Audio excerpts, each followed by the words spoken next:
দৈনিক 5 বার মুয়াজ্জিন মিনারের উপরে উঠে সে জোরে চিৎকার করে উচ্চ কণ্ঠে বলে, আল্লাহু আকবার, আল্লাহু আকবার, আল্লাহ সর্বশ্রেষ্ঠ সর্বশক্তিমান। 4 বার বলে, আশহাদু আন লা ইলাহা ইল্লাল্লাহ, আমি সাক্ষ্য দিচ্ছি যে আল্লাহ ছাড়া উপাস্যযোগ্য অন্য কোনো মাবুদ নেই। তিনি এটি বলেন 2 বার। আশহাদু আন্না মুহাম্মাদার রাসূলুল্লাহ, আমি সাক্ষ্য দিচ্ছি যে মুহাম্মদ আল্লাহ রসুল। সে আল্লাহ নয়, তার পুত্র নয়। সেই ভুল করো না যা অন্যরা করেছে। তারা নবীদের ও হিরোদেরকে ঈশ্বর বানিয়েছে। তোমরা কিন্তু সেই একই ভুল করো না। মুসলিমরা সতর্কিত। আলহামদুলিল্লাহ, এই অসুস্থতা এখনো আমাদেরকে পায়নি। মুহাম্মদকে ঈশ্বর হিসেবে ইবাদত করার এমন কিছু নেই। এটা তিনি বলেন 2 বার, আশহাদু আন্না মুহাম্মাদ রাসূলুল্লাহ। যদি এই দুটো মূলনীতি মেনে নেন যে আল্লাহ হলেন মাবুদ এবং মুহাম্মদ বার্তাবাহক, কোন সেই বার্তা? তিনি বলছেন, হাইয়া আলাস সালাত, this has come to prayer, হাইয়া আলাস সালাত, this has come to prayer, হাইয়া আলাল Falah, this has come to success, because this is real success. এটি আপনাকে স্মরণ করিয়ে দেয় সৃষ্টিকর্তার প্রতি আপনার দায়িত্ব এবং কর্তব্য, আর যারা আপনার সহকর্মী তাদের প্রতি। আপনি যদি সফল হতে চান, এছাড়া কোনো উপায় নেই। এরপর তিনি পুনরায় বলছেন, আল্লাহু আকবার, আল্লাহু আকবার, আল্লাহ এখনো সর্বশ্রেষ্ঠ, আল্লাহ এখনো সর্বশ্রেষ্ঠ। তোমরা আসো বা না আসো, তোমরা কমাতে পারবে না তার উচ্চপদ, মহিমা এবং গৌরব। তিনি সর্বদাই থাকবেন সুপ্রিম। এবং সতর্কতার শেষ বাক্য যেটা মুয়াজ্জিন দেয়, আর তা হলো, লা ইলাহা ইল্লাল্লাহ, এক আল্লাহ ছাড়া উপাস্যযোগ্য আর কোনো মাবুদ নেই। আপনি চালিয়ে যেতে পারেন আপনার মানুষ পূজা, নারী পূজা, অর্থ পূজা, কিন্তু মনে রাখবেন একমাত্র ইবাদতযোগ্য মাবুদ হলেন আল্লাহ। এবং মুসলিমরা সেই আহ্বানে ঝাঁপিয়ে পড়ে। পবিত্র নবী মুহাম্মদ বলেছেন, যখন তোমরা সালাতের জন্য দাঁড়াও, তখন তোমরা শয়তানের জন্য তোমাদের ভাইদের মধ্যে ফাঁকা জায়গা রেখো না। সেই শয়তানের কথা মুহাম্মদ সাল্লাল্লাহু আলাইহি ওয়াসাল্লাম বলছেন না, যেটা আমরা দেখে থাকি আমাদের আর্ট গ্যালারি। তাই আমি বলি, তিনি সেই শয়তানের কথা বলছেন না যার রয়েছে শিং ও লেজ। আপনারা ওকে দেখলে আপনার জীবন নিয়ে দৌড়ে পালাবেন, আর আমি নিজেও পালাবো। সেখানে দাঁড়িয়ে ওর সাথে তর্ক করবেন, কথা বলবেন? কখনো না। শয়তান আসে সুন্দর রূপে, ওয়াল্লাহ। সে নেক সুরতে আসে কট খাওয়াতে। আসল রূপে আসলে আপনি দেবেন দৌড়। মুহাম্মদ তার বিষয়ে বলছেন না, তিনি বলছেন আপনার বিষয়ে।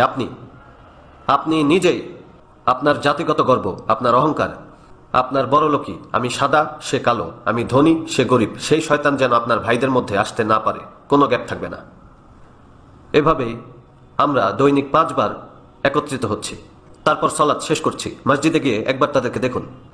প্রার্থনার সময় পরিচিত কোনো মুসলিমকে জিজ্ঞেস করুন কিভাবে সালাত আদায় করে, তারপর গিয়ে দেখুন। সবশেষে আমরা বলি, আসসালামু আলাইকুম ওয়া রাহমাতুল্লাহ, আমার ডান পাশে সবার প্রতি আল্লাহর শান্তি ও রহমত। আসসালামু আলাইকুম ওয়া রাহমাতুল্লাহ, আমার বাম পাশে সবার প্রতি আল্লাহর শান্তি ও রহমত। যখন আমি ডানে তাকাই দেখি আফ্রিকান, আবার যখন বামে তাকাই তখন দেখি চাইনিজ, এর পরবর্তীতে দেখছি সাদা মানুষ, পরের বার রঙিন মানুষ, আবার এস্কিমো এপাশে। তাই আমার হৃদয়ে ও মনে এই হলো আমার ভাই, এই হলো আমার ভাই, সেও আমার ভাই, এটাও আমার ভাই। একেই বলে সিস্টেম। এই বর্ণবাদকে নির্মূল করার, তবুও আমরা রেসিস্ট। এই অসুস্থতা আমাদের এখনো ছেড়ে যায়নি, তবে এই সিস্টেম আপনাকে ন্যূনতম বর্ণবাদী করবে। আমি এখনো বলতে লজ্জিত যে আমরাও এই অসুস্থতা থেকে পুরোপুরি মুক্ত নই। হতে পারেন আপনি পাকিস্তানি, অথবা বাংলাদেশি, অথবা পাঞ্জাবি, অথবা টার্ক, অথবা আরব। আমরা সবাই অসুস্থ। সিস্টেমটি রয়েছে আপনার কাছ থেকে এই বর্ণবাদের অনুভূতিগুলো দূর করতে। এরপর শুক্রবারে বড় সমাবেশ, আবার হজের সময় সর্ববৃহৎ সমাবেশ। সেখানে গেলে দেখবেন সে তো চাইনিজ মুসলিম, আবার কয়লার মতো কালো ইথিওপীয় লোক যারা আমার ভাই, আবার স্বর্ণকেশী চুল ও নীল চোখা টার্কি লোক আমার ভাই।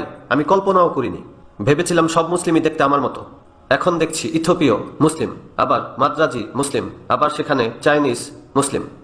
My brother, my brother, my brother. একেই বলে সিস্টেম। জনগণকে একত্রিত করার এবং বর্ণবাদের বিষকে নষ্ট করার।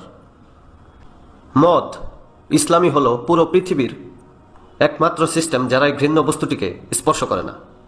আল্লাহ বলেন কোরআনে, ইয়া আইয়ুহাল্লাযিনা আমানু, হে বিশ্বাসীগণ, ইন্নামাল খমরু, নিশ্চয়ই মদ, অল মাইসিরু আর জুয়া, অল আনসাবু ভাগ্য পরীক্ষা, অল আজলামু মূর্তি পূজা, রিজসুম মিন আমালিশ শাইতান, এগুলো হচ্ছে শয়তানের অপবিত্র কাজ। ফাজতানিবুহু লাআল্লাকুম তুফলিহুন, এগুলো বর্জন করো যাতে সফল হতে পারো। 4টি শয়তানিকে একটি ঘাই মেরে পিষে দেওয়া হয়েছে। আমি জানতাম না এত তাড়াতাড়ি সময় উড়ে যায় লন্ডনে। মিস্টার চেয়ারম্যান এবং ভাই ও বোনেরা, ওয়া আখিরু দাওয়ানা আনিল হামদুলিল্লাহি রাব্বিল আলামিন।